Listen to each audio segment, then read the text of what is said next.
Le journal, Christophe Lamar. Bonjour Christophe. Bonjour Dimitri, bonjour à tous. À quoi doit-on s'attendre ? Hier déjà, la question alimentait les conversations. Tout à l'heure, le Conseil de défense sanitaire tranchera entre plusieurs options. On verra ça dans un instant avec Louis Dragnel. Mais d'abord un constat, l'épidémie s'emballe, 30 000 contaminations par jour. Le virus circule partout, y compris dans les cours d'école où les fermetures de classes se succèdent à un rythme exponentiel. On en est déjà à 6 000 ce matin. Certains médecins prônent la vaccination pour les 5-11 ans. D'autres, comme Arnaud Fontanet ce matin dans Aujourd'hui en France, le Parisien n'écarte pas la piste du reconfinement, piste que ne privilégie pas forcément l'exécutif Louis Dragnel. Oui, en tout cas, hier soir, l'objectif au gouvernement était de tout faire pour éviter un reconfinement ou le rétablissement du couvre-feu.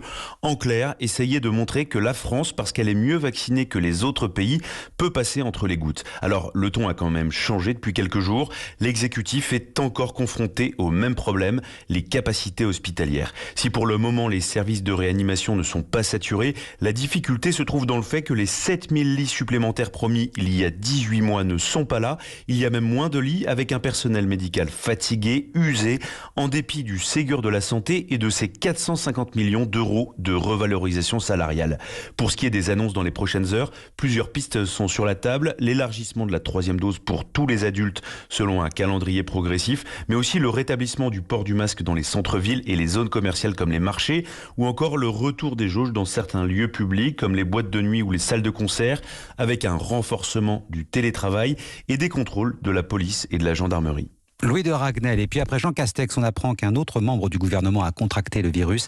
La ministre de l'Insertion, Brigitte Klinkert, l'a annoncé sur Twitter hier. Pas de symptômes, mais elle devra s'isoler pendant 10 jours.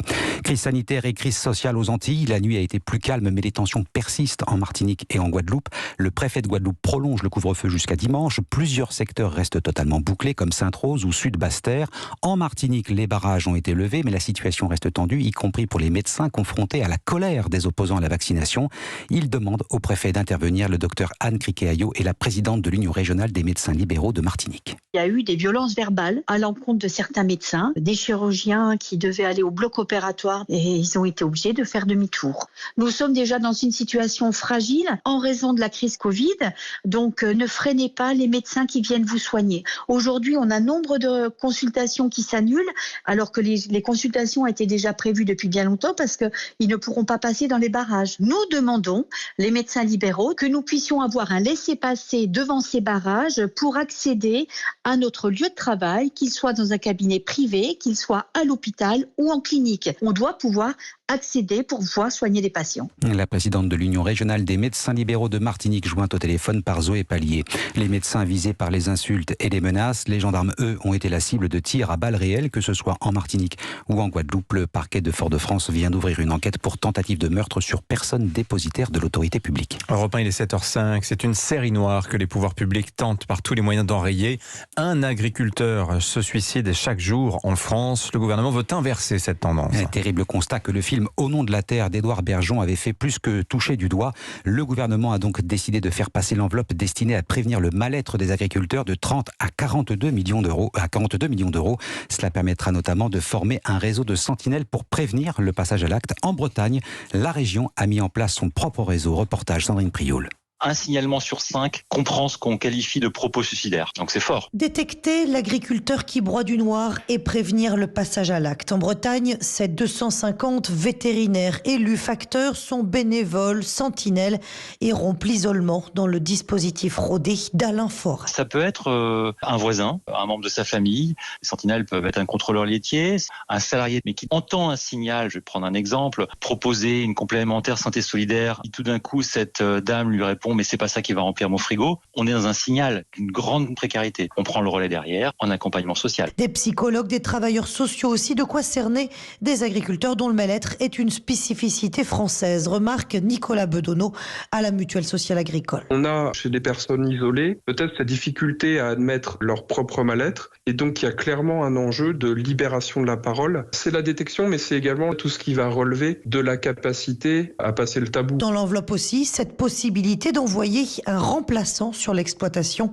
pour prévenir les burn-out. Et puis je vous rappelle le numéro national de prévention du suicide à disposition des agriculteurs, c'est le 31 14. Et c'est une nouvelle étape dans la nouvelle guerre des étoiles à laquelle se livrent la Chine et les États-Unis. Les Chinois viennent de tester un missile hypersonique. Et c'est la presse américaine qui s'en fait l'écho, et ce n'est pas un hasard quand on sait les relations tendues qu'entretiennent les deux pays.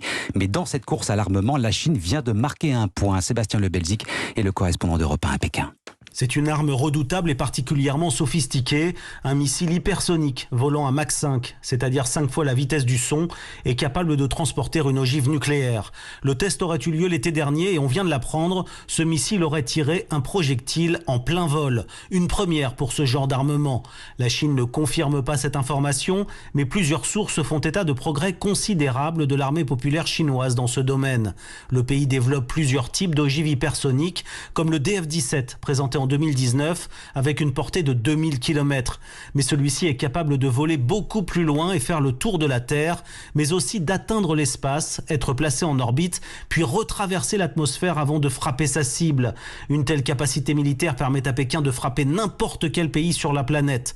Les États-Unis, de leur côté, ne posséderaient pas encore de missiles hypersoniques capables de tirer en plein vol, mais ils y travaillent pour tenter de rattraper l'avance prise par les militaires chinois. Pékin, voilà. Sébastien Lebelzik, Europe 1. Ça s'appelle une surprise stratégique. Il y en a eu une d'ailleurs de manière un petit peu plus sympathique dans football. Lille a fait un pas hier vers la qualification pour les 8e de finale hier soir. Cette Ligue des Champions était plutôt mal embarquée au départ. Et c'est vrai que ça constitue quand même une surprise. Les Lillois ont battu le RB Salzbourg effectivement 1-0. Les voilà premiers de leur groupe et bien placés pour la suite. Ce n'était pourtant pas gagné il y a 3 semaines. Tout le monde les voyait au bord de l'élimination. Et bien voilà, ils sont au bord de la qualification. L'entraîneur Jocelyn Gourvenec ne boude pas son plaisir. On a dit qu'on jouerait la Champions League à 300%. Et aujourd'hui, c'est ce qu'on fait. On le montre à tous les matchs. Et l'histoire, on l'écrit. Après, pour être là où on est aujourd'hui avec 8 points, et en première place du groupe à un match de la fin, on a fait beaucoup d'efforts. Je pense qu'on fait honneur à la compétition, on fait honneur à la Ligue 1 aussi. C'est pas rien. C'est une grande satisfaction parce que c'est des moments très importants. Je rappelle, peut-être qu'il y en a qui ne le savent pas, mais c'est la première victoire du LOSC en Champions League à Pierre-Mauroy. Et ça, c'est pas rien. Jocelyn Gourvenec avec Sébastien Bouet. Puis ce soir, le PSG joue à Manchester City, coup d'envoi à 21h. Soirée spéciale sur Europe 1 dès 20h. Merci Christophe Lamar. Vous revenez tout à l'heure à 8h30.